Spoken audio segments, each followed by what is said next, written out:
So eto na naman ang mga senador na grabe ang kaalaman sa batas. Mas marunong pa sila sa dating Chief Justice at isa ring abogado. Samantalang etong mga to, puro abogado.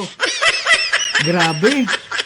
Talagang yung batas kaya nyo nang i-bend the law. Wala ho tayong pakialam sa batas na yan. Sometimes, you have to bend the law. Kung anong gusto nyong gawin, gagawin nyo. Kahit hindi na tama ang pagbibilang, okay lang. Basta ma-impeach lang si BP Inday. Kaya tama nga Senator Alan, aso nga kayo ng Malacanang. Grabe no? Tinanggal nila si Jinggoy. Kinasuhan si Bato. Kinasuhan si Dante Marcoleta.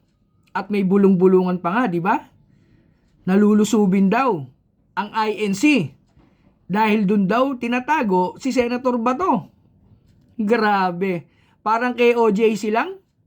May heartbeat sa ilalim ng lupa. Ay nako. Sawang-sawa na ang mga Pilipino sa mga pagbabalat kayo nyo. Kunwari kakampi. Kunwari lumalaban sa mga kurap. Samantalang nakaluhod kayo at dumidila ng puwet ng mga magnanakaw sa kaban ng bayan.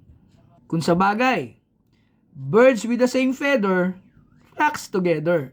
Iba talaga ang nagagawa ng politika. Yung mga lumalaban nung wala pa sila sa kapangyarihan, Diyos ko, nung nagkaroon ng pwesto at kapangyarihan, sumamba sa kadiliman. Hanip 15 lang daw. Pwede nang ma-impeach mga bungol. Alisin nyo na ang konstitusyon. Wala naman kayong sinusunod na saligang batas, kundi ang batas ni Satanas. Ingat.